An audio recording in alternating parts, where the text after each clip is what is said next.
Welcome to Fireside Chats, Leadership Journeys, brought to you by the Office of Academic Clinical Affairs and hosted by Dr. Carolyn Porta. These chats bring together University of Minnesota Health Sciences students with experts for candid conversation on leadership, career pathways, sources of joy, and strategies to rejuvenate. Welcome to this Fireside Chat. I'm delighted to have Vice President Tolar with us. This is our class of 2023-2024, the internship program. And it really is a time for us that can be extremely rich, a time for the interns to hear perspective that they might not hear just from the other opportunities they have to hear VP Tolar, to read emails, to read press briefings. This is just a time to connect with the leader, to gain perspective, to hear a little bit of his lived experience. And I'll open the time up for him with some opening remarks. And I do encourage any of the interns to ask your questions, and given those hard questions that you never really get to ask, why not this time? Welcome, VP Tolar. Thank you, AVP Porta, and thank you, everyone. I'm truly excited about the projects that you are engaged in. I think this is wonderful that you are teaming around the substantive issues that are not committed to a single niche or single swim lane, because in my experience, both personal and referred, people who are fluent across multiple fields are much more useful to our patients, to our communities, and to the field of knowledge in general. So this is wonderful. Now, I would like you to ask me questions, because as Houghton knows well, I can go for hours, and I don't want to be boring, so I would really want this to work for you rather than coming from me. All right. Okay. So as you are asking, I'm just gonna give 60-second snippet about me, because I think it's only fair, because you shared something of your personal angle and professional life, and I probably should reciprocate. Very briefly, I was born in Prague in Czech Republic, so English is my fourth language. I grew up in the communist system that has been oppressive, and I was part of the group that changed it in 1989. I went to medical school when I was 17, finished in 6 years. I went to law school as well. Didn't finish that, never planned to finish it. Started as a surgeon, and then after several years, I was able to get to Cambridge in England as a postdoc, and had a great time there. And then I came here more than 30 years ago as a student, as like some of you. I entered in the grad program in molecular, cellular, and developmental biology and genetics. Got my PhD in 4 years, and then I was not quite sure where should I go so that I can use that double fluency of the basic science, the molecular biology, and my deep enjoyment of intensive care medicine. And I decided it's going to be pediatric oncology. So I did a relatively quick residency in pediatrics, then fellowship in hematology, oncology, and transplant. And my lab has been funded from NIH for more than 2 decades. And we work on gene editing, gene engineering, and stem cell biology. And in clinical realm, my group has pioneered a number of transplant protocols that are now used nationally and internationally, especially in what we call bone marrow failure syndromes, when people stop making blood cells. Some of that is called severe aplastic anemia, but there are genetic reasons for that as well, like Fanconi anemia, dyskeratosis congenita. I also worked on a protocol or protocols for enzymopathies, when kids are born without an enzyme, like iduronidase It's called mucopolysaccharidosis type 1, Hurler syndrome. And then I worked on a neuronal degeneration called adrenal leukodystrophy, which is a rapid degeneration, X-linked paroxysmal disorder of boys that die very quickly. All these disorders are fatal until our group came in and was able to reposition this in a way so this works. And I've been a Dean VP for 7 years. Thank you, VP Tolar. Is anyone burning with a question right now? I hope so. Nick, what do you want to ask that you never get to ask because you're never in a meeting like this? Yeah, I mean, thank you for that background. That's very impressive. The first thing that comes to my mind is it sounds like you, like I think a lot of us here have a lot of different interests and skill sets. How did you find your path and how to use all of these different degrees and expertises you developed? And given you only have so much time, how do you decide what to focus? This is an excellent question, and it tells me a little bit about yourself as well, which is nice, which I like. The truth is that I never planned a pathway. I always looked for where I can be the most useful in clinic, in the lab, in service to the university like now. And to me, it has never been about doing 2 hours for this, 5 hours for this, not at all. For me, it is the dynamism of paying full attention, just not being distracted by something else and in the moment. So Holden knows that I come here very early, and the first 3 hours of the day when nobody's around, that's when I do most of my work in any field, because I can focus on this and really deliver on this. The second part is that there's certain pleasure of rules. Rules, in my opinion, are not constraints, but rather restraints that safeguard our best possibilities. So I am, again, by virtue of how seriously I take what I'm here to do in this life, I'm fairly disciplined. That's not innate in me. I trained myself to be disciplined. And the third is I always looked for role models. My undoing is that my role models, some of them are dead 2,000 years, some of them are dead 100 years or 20 years. And the books behind me, and Holden knows how many books I buy, are my guide. And I learned this in the operating room, that you have to actually see somebody being a master. And then you try years, sometimes decades of your life to mimic that. This is almost like apprenticeships of sort. So I seek out people who have good influence on me, regardless of where they are and what language they speak and when they lived. And so these three would be my partial answers to your very good question. Wonderful, thank you. Anyone else with an immediate question, or I will call on one of you? Nee, what's on your mind? So as you were talking through the books you have behind you, I actually have 2 questions. So I guess the first one is like, what's your favorite book, and like what book that you found the most influential to your life? And then my second one is, as a dean, I know that there's so many challenges you have to deal with every day, and how do you deal with those obstacles, and how do you approach problem solving? These are both wonderful questions.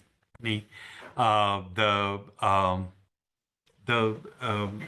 answer the book one. I got asked, Holden knows, a week ago about this, and I don't think you're gonna like my answer. So this is a checkbook. I have a relationship with the books. I love books. I always had, and there are some books, many actually, that I go to and reread.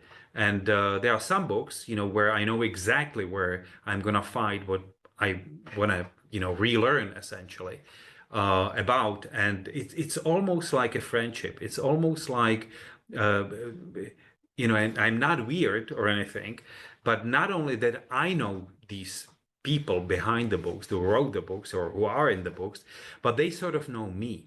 So I have a relationship that is very dynamic, that is not just like a pile of books kind of thing, but really a back and forth almost. My favorite book is Czech. It has never been translated to English. In English, it would be something Follow the Green Light. And it's a story during the Second World War, not essentially a military story. It's about how the people related to each other. And I've always been interested personally and professionally in links, not nodes, not the nodes of the network, but the links of the network. That's why I've always been fascinated by brain and consciousness, and how we grab the consciousness in that way. So this, in fact, dovetails with your second answer and question, and my answer to it, which is the ability to differentiate the challenges in several different categories has served me very well. First is, I ask myself, is this in my control? It's really important, because if it is not in my control, it can be agonizing, it can be annoying, it can be emotional, but there's nothing I can do about this. And I sort of accept it. The old Stoics called it amor fati, as in I like my fate kind of thing. The second is I pay attention. I said that before, but this is really important, that I when I sit in front of you today, right now, I pay full attention to you. I'm not distracted by anything. And I do the same thing with my granddaughters. I do the same thing with my team. And the paying attention, to be in the moment, to be in the flow. Mikhail Csikszentmihalyi was a Hungarian American psychologist who described this for me for the first time. And I know this when I exercise. I know this when I am in the OR. I know this, that sort of you almost everything recedes to the background, and you are focused on something that you need to perform on the top of your abilities, and you have to have that focus.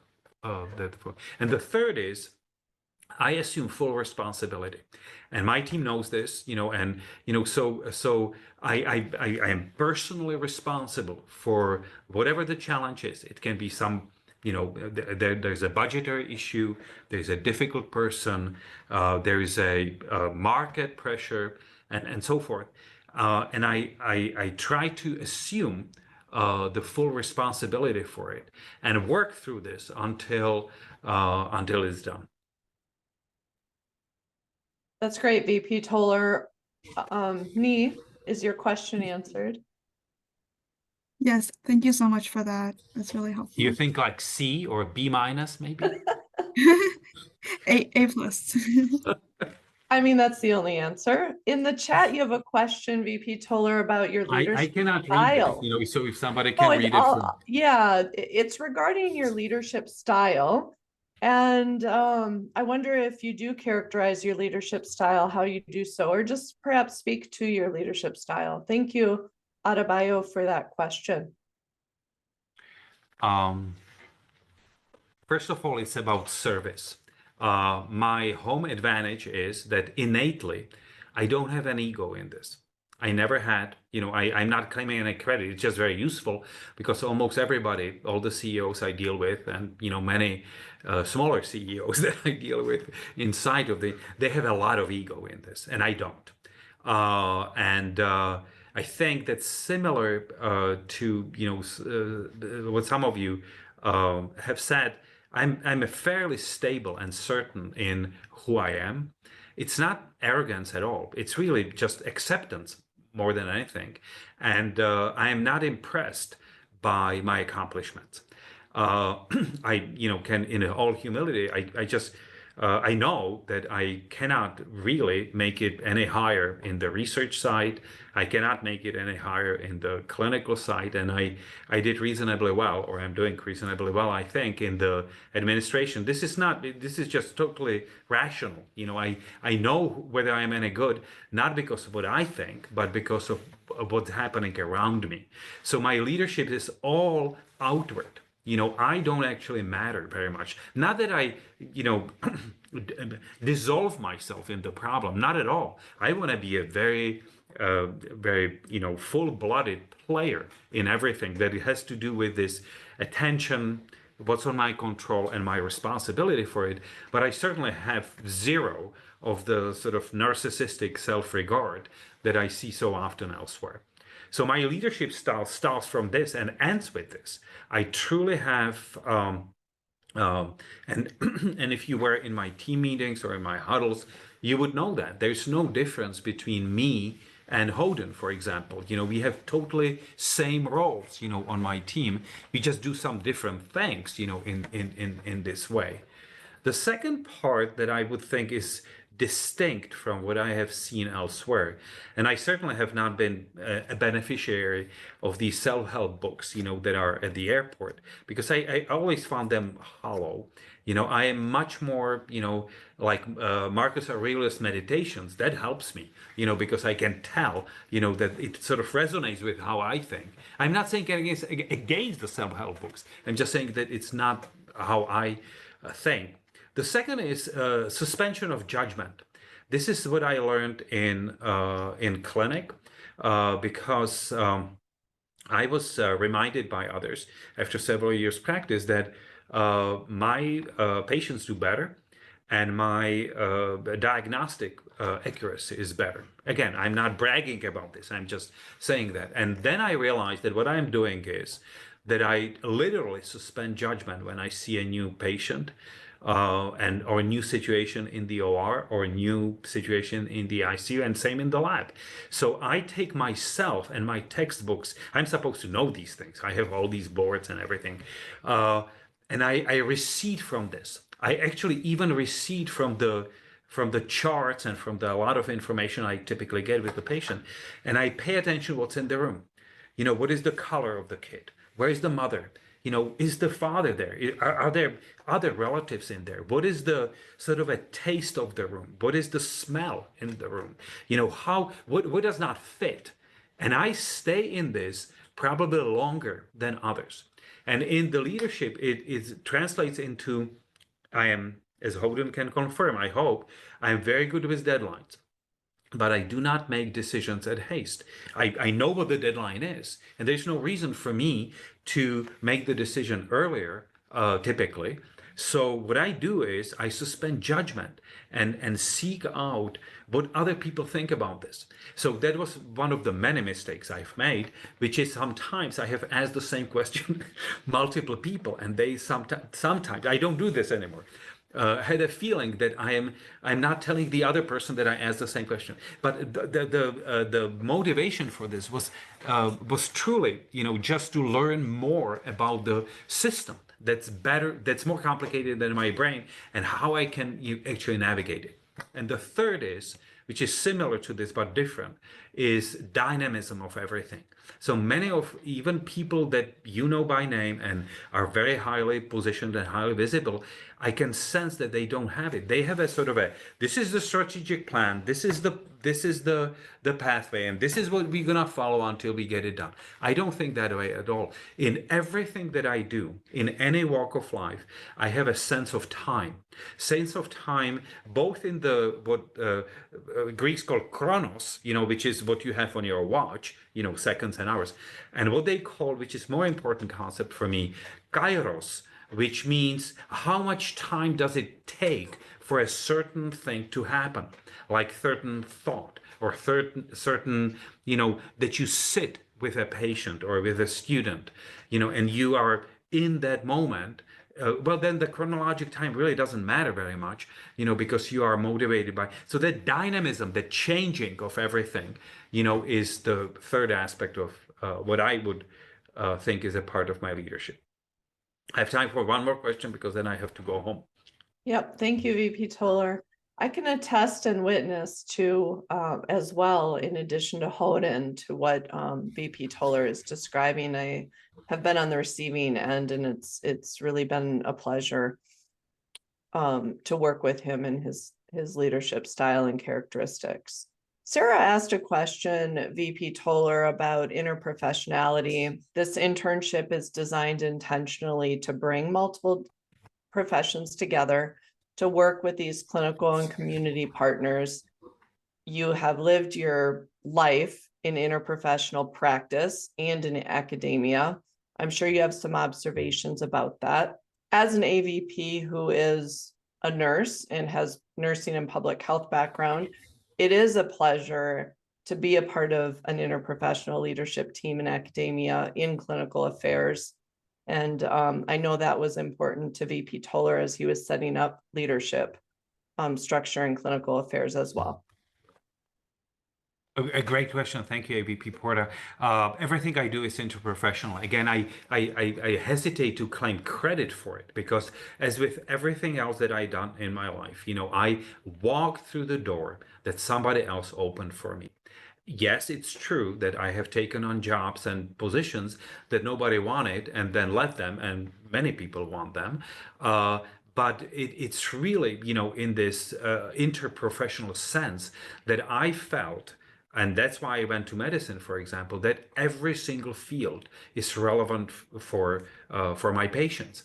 And I can tell you for sure that 5, maybe 10% of what I do with my bone marrow transplant patients is that science and clinical practice and everything. 90% is not scientific, not medical at all. 90% is what I draw from I like opera, from Maria Callas, from what I get from climbing mountains. I'm forbidden to climb the very tall ones. But it's outside of that. It's outside of the medicine, because that's what makes us who we are, I think, and it's very relevant, to medicine. So interprofessional has, to me, that's where I start. That's not where I go, because everybody, as I described to you on my BMT team, everybody is included, parents included, in not just the clinical team, professional nurses and pharmacists and OTPT and everybody else. So professionally, it makes no sense to me to be anything but interprofessional. Personally, it seems to me like like almost a flaw of knowledge that one would not invite, things from, some of you are in School of Public Health, some of you are in dentistry, some of you are in nursing, some of in the PT school. Of course, every single thing matters. And then, of course, you are in the same job I am in many ways, which is you take the data, you distill knowledge from this, and hopefully, on a good day, we get to the peak, which is the wisdom with which we make our judgments. VP Tolar, thank you. I need to ask you today, what is your favorite opera? If you're listening to music on the drive home, what is it? It has to be La Traviata from Giuseppe Verdi. All right, thank you. And for any of you who are unfamiliar, Shannon will make a list of VP Tolar's book and music recommendations, and we'll add that. We'll add that to our list. And thank you very much for having this fireside chat with us tonight. We'll have 1 or 2 more before the semester ends, and give you some of this great, fabulous face-to-face time. Thank you, VP Tolar, and thank you very much, AVP Porta. Thank you for the gift you have given me in the last half an hour to be in your company, and you can reach out to me at any time and any way you wish. Be well. Thank you. Thank you. Thank you for listening. Let us know what you gained from this conversation by writing a quick review. Please share this podcast with others, subscribe for future conversations, and check out our other episodes. Explore health sciences at the University of Minnesota at health.umn.edu.